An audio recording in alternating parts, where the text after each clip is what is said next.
Olá, jovem jurista, aqui é o professor Ronaldo Bastos falando. Eu tenho uma pergunta para lhe fazer. Você aceitaria ser advogado do goleiro Bruno? Você lembra do goleiro Bruno, aquele que matou a sua namorada, Elisa Samúdio? Agora ele voltou para as mídias e eu resolvi fazer esse vídeo para vocês. Você aceitaria ser o advogado do goleiro Bruno? Bom, quando se é novo na arte da advocacia, é comum nós acharmos que para prospectarmos clientes, ou seja, para termos mais clientes, atrairmos clientes, basta nós montarmos um escritório de advocacia. Na verdade, para ter clientes é preciso, antes de tudo, aparecer muito. Aparecer muito mais do que vocês imaginam.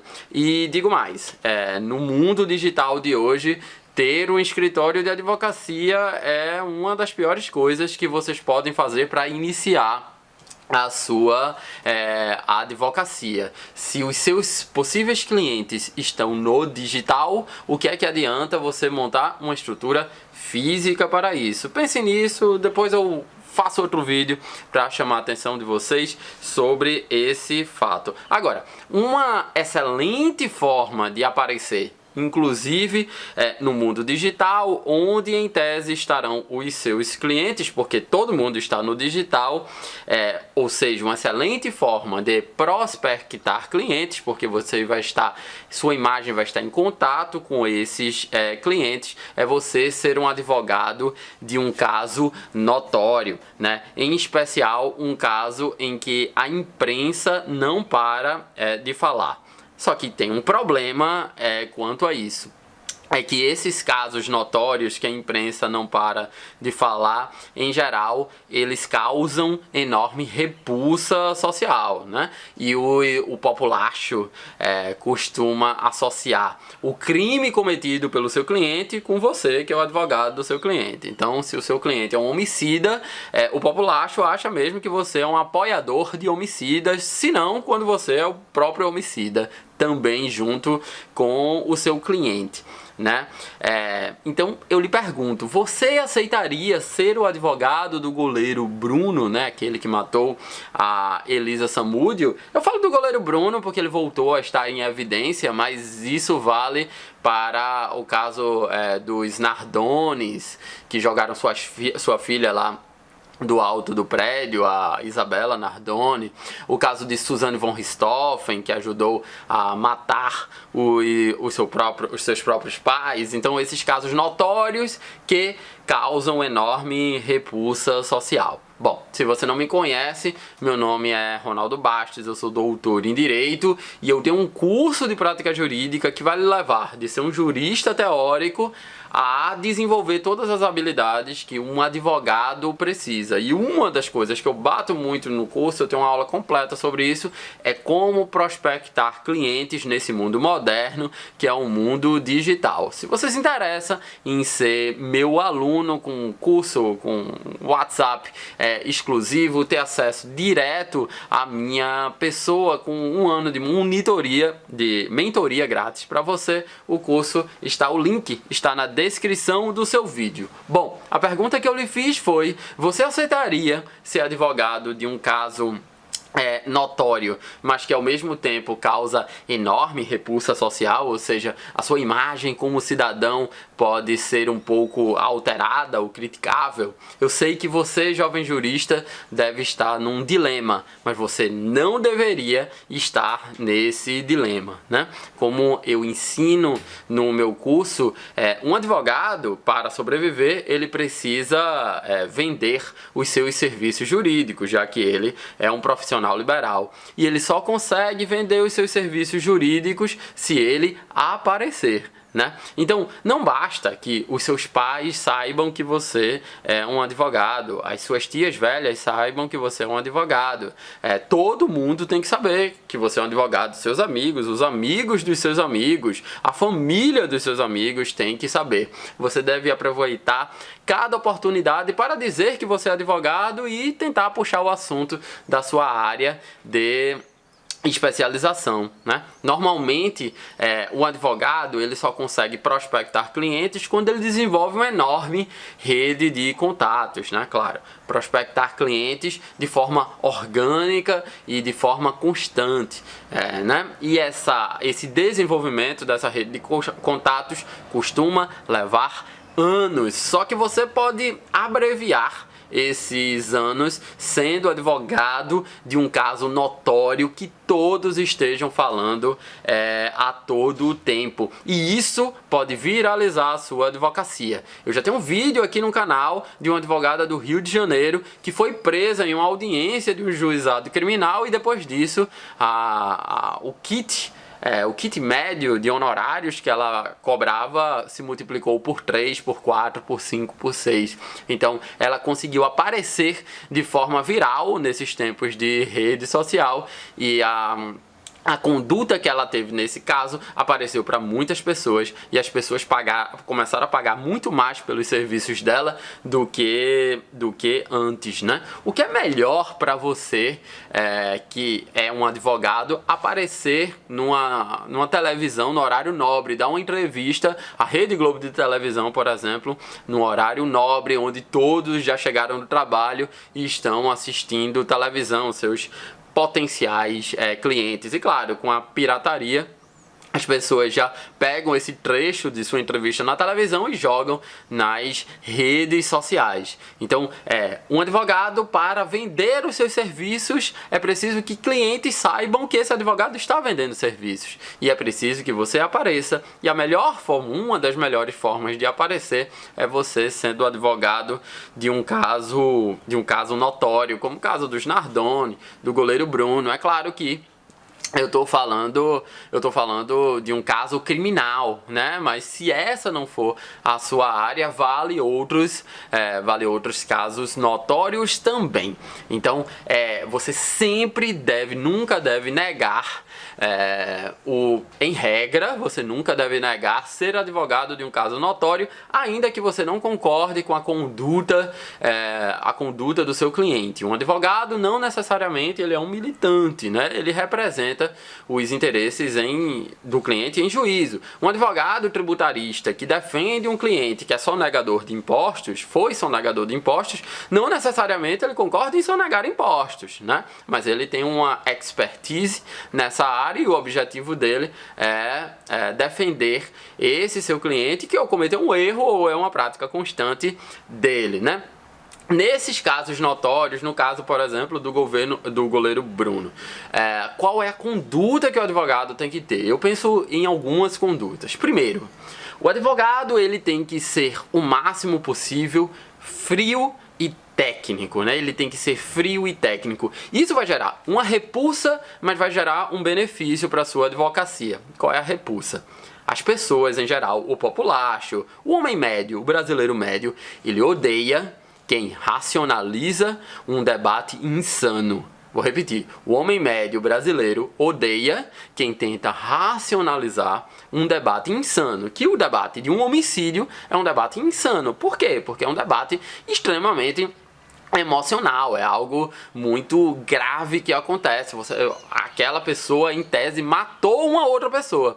As pessoas próximas têm a tendência de querer a pena de morte para essa pessoa. Então é um debate insano, que uma morte pode gerar outra morte, que pode gerar outra morte. Então, se você racionaliza isso, tenta racionalizar, como é que você racionaliza isso? Sendo o mais técnico possível, como por exemplo, falando de uma tese, que é uma tese ultrapassada, mas você pode jogar para a torcida essa tese de que como podemos falar de homicídio se não foi encontrado o corpo, como no caso da Elisa Samúdio. Veja, isso é uma tentativa de racionalizar, né? Ou você falar no caso do goleiro Bruno, que na verdade ele não participou dos meios de execução, na verdade foi um amigo dele. E o fato de ser um amigo dele não significa que ele teve participação, ou seja, você está colocando uma dúvida na cabeça dos possíveis jurados, uma dúvida na cabeça da opinião pública, mesmo que você internamente não tenha essa dúvida. Veja, você está a todo momento racionalizando um debate que é extremamente emocional, que é extremamente insano. Isso vai causar, aviso desde logo, repulsa da sua pessoa, né? As pessoas, o homem médio vai lhe odiar enquanto advogado.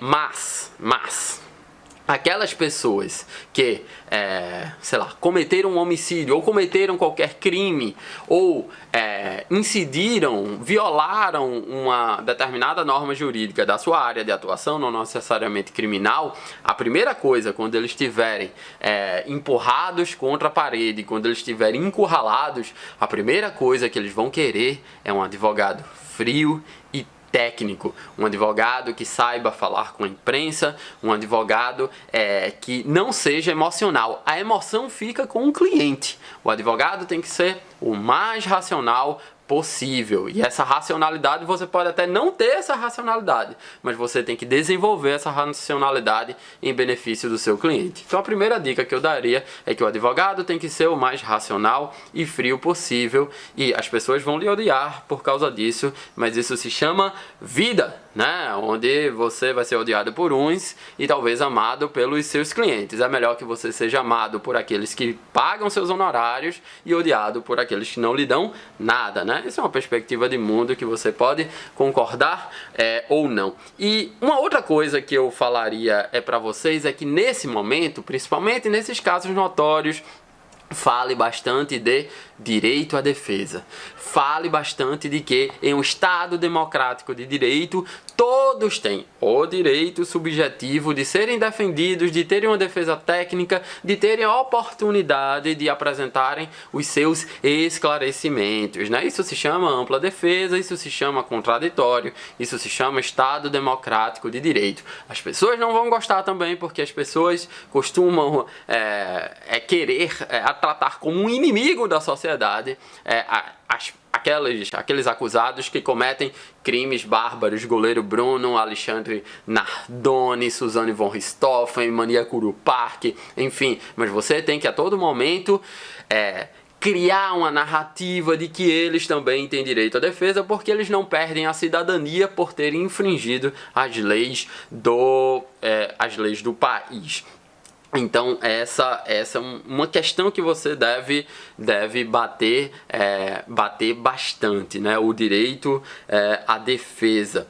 E também, por fim, você tem que tentar criar uma narrativa que não é a opinião pública que vai condenar ou absolver o acusado, o seu cliente, né? Na verdade, nós costumamos dizer que o poder judiciário é um poder contra-majoritário. Ele não vai fazer o que a maioria diz, ele vai fazer o que a lei diz. E nesse caso, você que está sendo odiado pela população, você é apenas um instrumento do seu cliente, um instrumento para aflorar a verdade sobre os fatos. E a verdade sobre os fatos, você vai defender, obviamente, a versão do seu cliente. O advogado, não é o objetivo do advogado trazer a verdade à tona, necessariamente, principalmente quando a verdade é contrária ao seu cliente. Eu já faço um vídeo sobre isso. Então, essa é a postura que eu acho que deveria ter o advogado do goleiro Bruno, o advogado de um caso notório que causa enorme repulsa social.